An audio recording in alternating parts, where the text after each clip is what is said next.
एकदम है ना भाई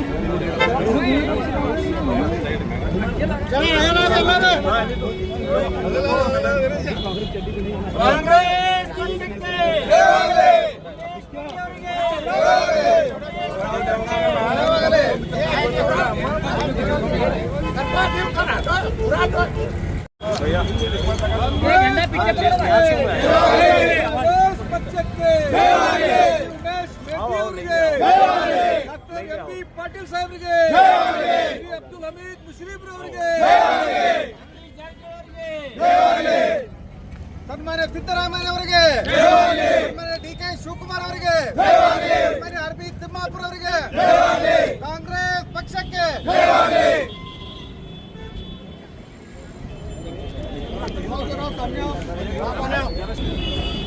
ಕಾಂಗ್ರೆಸ್ ಪಕ್ಷಕ್ಕೆ ಸನ್ಮಾನ್ಯ ಸಿದ್ದರಾಮಯ್ಯ ಸಾಹೇಬರಿಗೆ ಡಿ.ಕೆ. ಶಿವಕುಮಾರ್ ಸಾಹೇಬರಿಗೆ ಡಾಕ್ಟರ್ ಎಂ.ಬಿ. ಪಾಟೀಲ್ ಸಾಹೇಬರಿಗೆ ಜಡ್ ಜಮೀರ್ ಅಹಮದ್ ಖಾನ್ ಸಾಹೇಬರಿಗೆ ಕಾಂಗ್ರೆಸ್ ಪಕ್ಷಕ್ಕೆ ಈಗ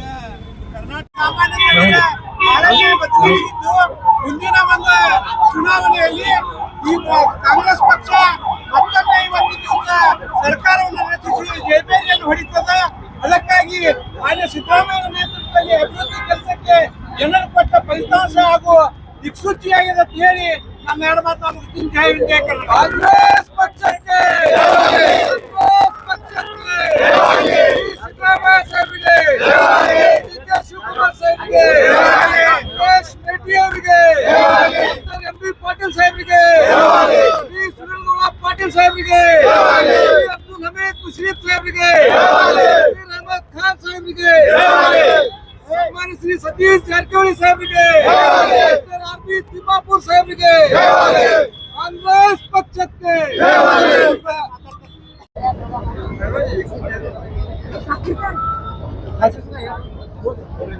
ಇವತ್ತು ನಮ್ಮ ಬಾಗಲಕೋಟ್ ಮತ್ತು ದಾವಣಗೆರೆ ಬೈ ಎಲೆಕ್ಷನ್ದೊಳಗೆ ನಾವು ಎರಡಕ್ಕೆರಡು ಗೆಲ್ಲೀವಿ. ಒಂದರೆ ಬಾಗಲಕೋಟ್ದು ಗೆಲ್ಲೀವಿ, ಇನ್ನೊಂದು ಲೀಡ್ ಅದ, ಅದನ್ನು ಗೆಲ್ತೀವಿ. ಯಾಕಂದ್ರೆ ನಮ್ಮ ಮುಖ್ಯಮಂತ್ರಿ ಸಿದ್ದರಾಮಯ್ಯ ಸಾಹೇಬರು, ಉಪಮುಖ್ಯಮಂತ್ರಿ ಡಿ.ಕೆ. ಶಿವಕುಮಾರ್ ಸಾಹೇಬರು, ಎಂ.ಬಿ. ಪಾಟೀಲ್ ಸಾಹೇಬರು ಏನಿದು 5 ಗ್ಯಾರಂಟಿ ಕೊಟ್ಟಾರೆ. ಈ ಗ್ಯಾರಂಟಿ ಸಲುವಾಗಿ ಎಲ್ಲ ಇದು ನಮ್ಮ ಕಾಂಗ್ರೆಸ್ದು ಗೆಲುವು ಜನತೆದು ಗೆಲುವದ. ಯಾಕಂದ್ರೆ ಅವ್ರಿಗೆ ನಾವು 5 ಗ್ಯಾರಂಟಿ ಕೊಟ್ಟು ಬಸ್ ಫ್ರೀ ಕಟ್ತೀವಿ, ಕರೆಂಟ್ ಫ್ರೀ ಕೊಟ್ಟಿವಿ, ಎಲ್ಲ ಯೋಜನೆ ಕೊಡ್ಲಿಕ್ಕತ್ತೀವಿ, ಅಕ್ಕಿ ಕೊಡ್ಲಿಕ್ಕತ್ತೀವಿ, ಎಲ್ಲ ಮಾಡ್ಲಿಕ್ಕತ್ತೀವಿ. ಯಾಕಂದ್ರೆ 2,000 ರೂಪಾಯಿ ಕೊಡ್ಲಿಕ್ಕತ್ತೀವಿ, ಜನತೆಗೆ ಅನುಕೂಲ ಮಾಡ್ಲಿಕ್ಕತ್ತೀವಿ. BJP ಅವ್ರಂಗೆ ಸುಳ್ಳು ಹೇಳಿಕತ್ತಿಲ್ಲ. ನಾವು 10,000 ಕೊಡ್ತೀನಿ ಅಂತ 1 ತಿಂಗಳು ಕೊಟ್ಟು ಸುಳ್ಳು ಹೇಳಿದ್ರು, ಕೊಟ್ಟಿಲ್ಲ. ಮತ್ತು 3,000 ಕೊಡ್ತೀನಿ ಅಂತಾರೆ. ಮತ್ತು ನೀವು ಯಾಕೆ ಕೊಡ್ತೀರ ಅಂತ ಹೇಳ್ತಿದ್ರಿ, ನೀವು ಯಾಕೆ ಕೊಡ್ಲಿಕ್ಕತ್ತೀರಿ? BJP ಅವರು ನಮ್ಮ ಕಾಂಗ್ರೆಸ್ ಪಾರ್ಟಿಗೆ ನಮ್ಮ ಜನತೆಯವ್ರದ್ದು ಎಲ್ಲ ಆಶೀರ್ವಾದ ಅದ. ಹಿಂಗೆ ಮುಂದೆ ಕರ್ನಾಟಕ ಸರ್ಕಾರದೊಳಗೆ ಕಾಂಗ್ರೆಸ್ ಬರ್ತೈತಿ.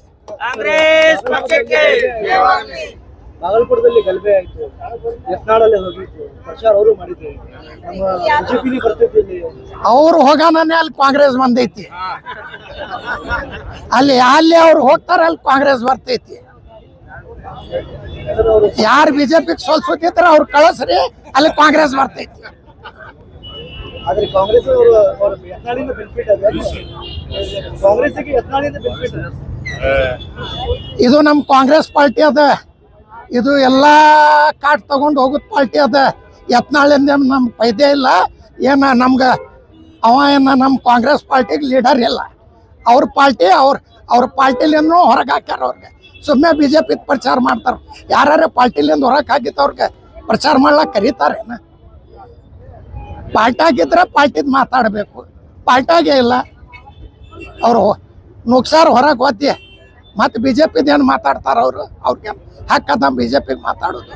ಮುಂಜಾನೆ ಎತ್ಕೊಳ್ಳಿ ಯಡಿಯೂರಪ್ಪಗೆ ಅವ್ರ ಮಗಗೆ ಬೈತಾರೆ ಅಧ್ಯಕ್ಷಗೆ. ಮತ್ತು ನಾ BJP ಇವ್ರು ಇದ್ರೆ ಹೊರಗೆ ಆಗಿ ಹೋಗ್ತಾರೆ.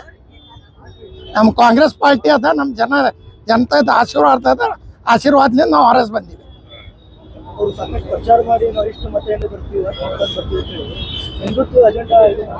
ಈಗ ಬಿದ್ರೇನಿಲ್ಲ ಅವರು. ಬಿಜೆಪಿಗೂ ತಗೊಂಡು ಬಿದ್ದಾರ ಅವ್ರು.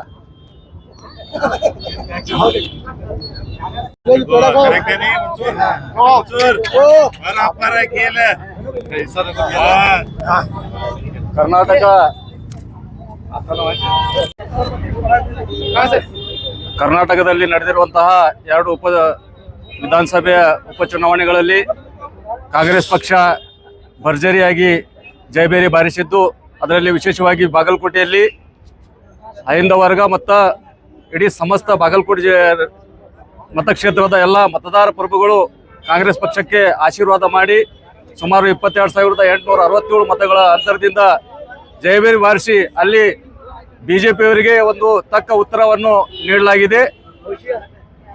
ಕಾಂಗ್ರೆಸ್ ಪಕ್ಷ ಏನು ನಮ್ಮ ಕರ್ನಾಟಕದಲ್ಲಿ 5 ಗ್ಯಾರಂಟಿ ಯೋಜನೆಗಳನ್ನು ಏನು ಜಾರಿ ಮಾಡಿತ್ತು ಹೇಳಿದಂಗೆ ಅಂತಂದ್ರೆ ಇದು ಜನಸಾಮಾನ್ಯರ ಗೆಲುವು. ಇವತ್ತು ರಾಜ್ಯದಲ್ಲಿ ಸಿದ್ದರಾಮಯ್ಯನವರು ಏನು ಪಂಚ ಗ್ಯಾರಂಟಿಗಳನ್ನು ಕೊಟ್ಟರು, ಮಹಿಳೆಯರಿಗಾಗಿ ಆಗಿರ್ಬೋದು, ಜನಸಾಮಾನ್ಯರಿಗಾಗಿ ಇವತ್ತು ಎಲ್ಲ ಯೋಜನೆಗಳನ್ನು ತಲುಪಿಸುವ ಮುಖಾಂತರ ಇವತ್ತು ಅಭಿವೃದ್ಧಿಯತ್ತ ಕಾಂಗ್ರೆಸ್ ಪಕ್ಷ ಹೋಗ್ತಾ ಇದೆ. ಹಾಗಾಗಿ ಇವತ್ತು ಜನಕ್ಕೆ ಗೊತ್ತಾಗ್ಯದ ಯಾರು ಅಭಿವೃದ್ಧಿ ಮಾಡ್ತಾರ, ಯಾರು ಇವತ್ತು ಜನಸಾಮಾನ್ಯರಿಗೆ ಅಭಿವೃದ್ಧಿಗಳನ್ನ ತಲುಪಿಸ್ತಾರ, ಯೋಜನೆಗಳನ್ನ ತಲುಪಿಸ್ತಾರ ಅಂತಕ್ಕಂಥದ್ದು ಕಾಂಗ್ರೆಸ್ ಪಕ್ಷದ ಸಾಧ್ಯ ಅಂತಕ್ಕಂಥದ್ದು ಜನಸಾಮಾನ್ಯರು ಕೂಡ ತಿಳಿದಿದೆ. ಹಾಗಾಗಿ ಇವತ್ತು ನೋಡ್ತಾ ಇದೀವಿ ನಾವು ಬಾಗಲಕೋಟೆ ಜಿಲ್ಲೆಯಲ್ಲಿ ಸುಮಾರು 17ರಿಂದ 18,000 ಮತಗಳ ಅಂತರದಿಂದ ಇವತ್ತು ಮೇಟಿ ಅವರು ಗೆಲ್ತಾ ಇದ್ದಾರೆ. ಹಾಗೆ ಇವತ್ತು ದಾವಣಗೆರೆಯಲ್ಲೂ ಕೂಡ ಗೆದ್ದೇ ಗೆಲ್ತಾರೆ. ಇವತ್ತು ಕಾಂಗ್ರೆಸ್ ಪಕ್ಷ ಅಭಿವೃದ್ಧಿ ಪರವಾಗಿದೆ. ಬಿಜೆಪಿ ಯಾವತ್ತಿದ್ರು ಕೂಡ ಕೋಮು ಗಲಭೆಯನ್ನು ಎಬ್ಬಿಸ್ತಕ್ಕಂಥದ್ದು. ಇವತ್ತು ಮೋದಿ ಅವರು ಕೊಟ್ಟಂತ ಯಾವುದೇ ಭರವಸೆಗಳನ್ನು ಈಡೇರಿಸಿಲ್ಲ. ಆದ್ರೆ ಸಿದ್ದರಾಮಯ್ಯನವರು ಏನು ಭರವಸೆ ಕೊಟ್ಟಿದ್ರು ಆ ಎಲ್ಲಾ ಭರವಸೆಗಳನ್ನ ಈಡೇರಿಸಿ ಇವತ್ತು ಎಲ್ಲರಿಗೂ ಕೂಡ ಸುಭಿಕ್ಷೆಯನ್ನು ನೋಡ್ತಕ್ಕಂಥ ಕೆಲಸ ಇವತ್ತು ಕಾಂಗ್ರೆಸ್ ಪಕ್ಷ, ಸಿದ್ದರಾಮಯ್ಯನವರ ನೇತೃತ್ವ ಪಕ್ಷ, ಹಾಗೆ ಸನ್ಮಾನ್ಯ ಡಿ.ಕೆ. ಶಿವಕುಮಾರ್ ಅವರು ಎಲ್ಲರೂ ಕೂಡ ಇವತ್ತು ಅಭಿವೃದ್ಧಿ ಅಂತ ನೋಡ್ಕೊಂಡು ಹೋಗ್ತಾರೆ ಅಂತಕ್ಕಂಥ ಭರವಸೆ ಇಟ್ಕೊಂಡು ಇವತ್ತು 2 ಕ್ಷೇತ್ರದಲ್ಲೂ ಕೂಡ ಜನಸಾಮಾನ್ಯರು ಮತದಾರರು ಕಾಂಗ್ರೆಸ್ ಪಕ್ಷಕ್ಕೆ ಆಶೀರ್ವಾದ ಮಾಡಿದ್ದಾರೆ. ಮುಂದೆ 2028ರಲ್ಲೂ ಕೂಡ ಕಾಂಗ್ರೆಸ್ ಪಕ್ಷ ಈ ರಾಜ್ಯದಲ್ಲಿ ಅಧಿಕಾರಕ್ಕೆ ಬಂದೇ ಬರ್ತದ.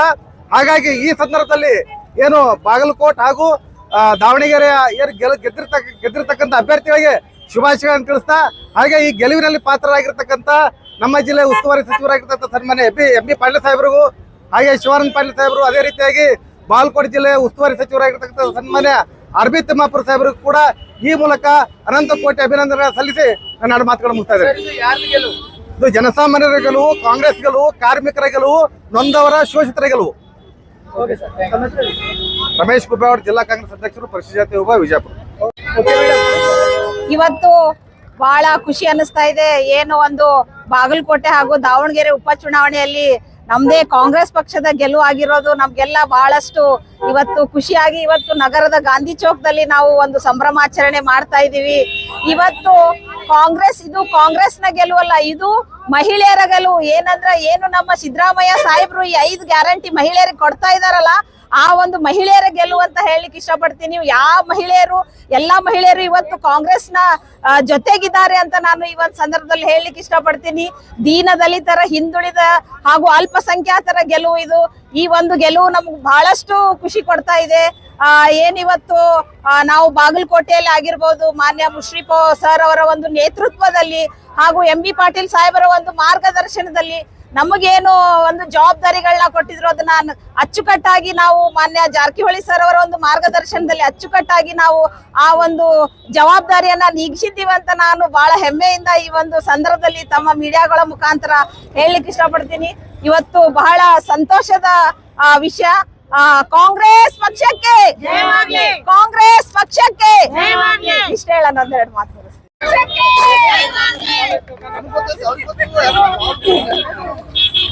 महिला शक्ति के महिला कांग्रेस के 5 पंच ग्यारंटी के सिद्धरामಯ್ಯ ಸಾಹೇಬರಿಗೆ ಗೃಹಲಕ್ಷ್ಮಿಗೆ ಪಂಚ ಗ್ಯಾರಂಟಿ ಯೋಜನೆ, ಗೃಹಲಕ್ಷ್ಮಿಗೆ ಕಾಂಗ್ರೆಸ್ ಪಕ್ಷಕ್ಕೆ ಕಾಂಗ್ರೆಸ್ ಪಕ್ಷಕ್ಕೆ.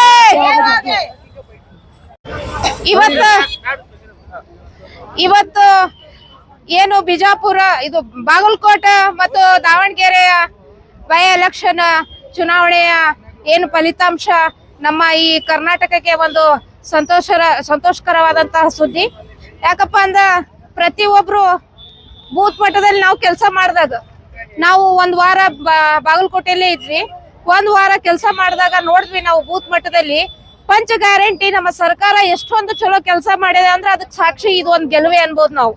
ಯಾಕಪ್ಪ ಅಂದ್ರೆ ಬಡವರು ಕೂಡ ಒಂದು ಏನು ಸ್ವೀಕಾರ ಮಾಡುವಂತಹ ಒಂದು ಯೋಜನೆ ಇದು.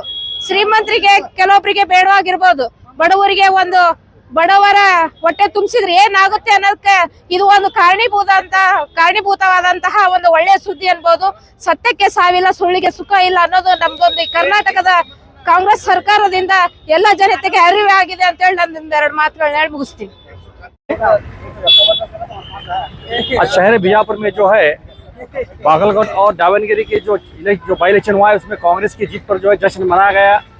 इस मौके पर मैं दावनगिरी और बागलकोट के उम्मीदवारों को मुबारकबाद देता हूं और खासकर हमारे राज्य के मुख्यमंत्री सिद्धरामैया साहब को, उप मुख्यमंत्री डी के कुमार साहब को और हमारे बीजापुर जिला उस्तुवारी मंत्री MP पाटिल साहब को और खासकर हम अब्दुल हमीद मुशर्रफ साहब और तमाम कांग्रेस के जिम्मेदार जो है बागलकोट और दावनगिरी में जाके जो उन्होंने प्रचार किया और हमारे जो राज्य की सरकार है उनकी 5 गारंटी योजनाएं हो, अभिवृद्धि हो, उसको देखते हुए बागलकोट और दावनगिरी की जनता ने जो है हमें चुन कर लाया है।